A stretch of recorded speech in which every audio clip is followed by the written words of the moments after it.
For the past 5 years, I've been investigating this question of where good ideas come from. It's a kind of problem I think all of us are intrinsically interested in.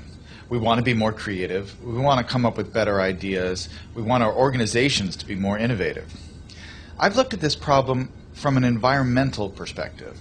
What are the spaces that have historically led to unusual rates of creativity and innovation?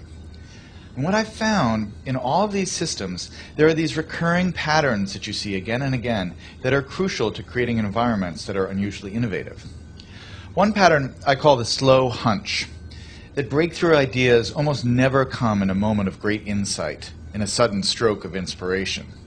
Most important ideas take a long time to evolve, and they spend a long time dormant in the background. It isn't until the idea has had 2 or 3 years, sometimes 10 or 20 years to mature, that it suddenly becomes accessible to you and useful to you in a certain way.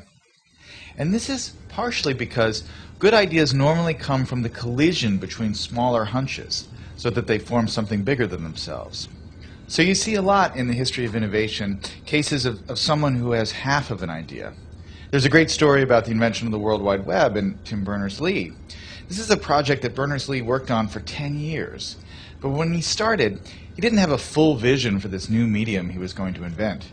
He started working on one project as a side project to help him organize his own data. He scrapped that after a couple years, and he started working on another thing. And only after about 10 years did the full vision of the World Wide Web come into being. That is, more often than not, how ideas happen. They need time to incubate, and they spend a lot of time in this partial hunch form. The other thing that's important when you think about ideas this way is that when ideas take form in this hunch state, they need to collide with other hunches. Oftentimes, the thing that turns a hunch into a real breakthrough is another hunch that's lurking in somebody else's mind. And you have to figure out a way to create systems that allow those hunches to come together and turn into something bigger than the sum of their parts.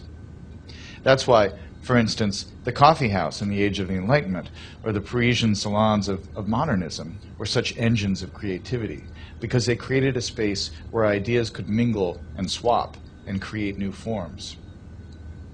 When you look at the problem of innovation from this perspective, it sheds a lot of important light on the debate we've been having recently about what the internet is doing to our brains.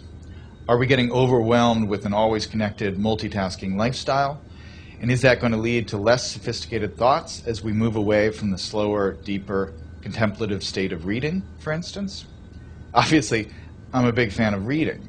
But I think it's important to remember that the great driver of scientific innovation and technological innovation has been the historic increase in connectivity, in our ability to reach out and exchange ideas with other people, and to borrow other people's hunches and combine them with our hunches and turn them into something new. That really has, I think, been, more than anything else, the primary engine of creativity and innovation over the last 600 or 700 years. And so yes, it's true we're more distracted. But what has happened that is really miraculous and marvelous over the last 15 years is that we have so many new ways to connect and so many new ways to reach out and find other people who have that missing piece that will complete the idea we're working on, or to stumble serendipitously across some amazing new piece of information that we can use to build and improve our own ideas. That's the real lesson of where good ideas come from, that chance favors the connected mind.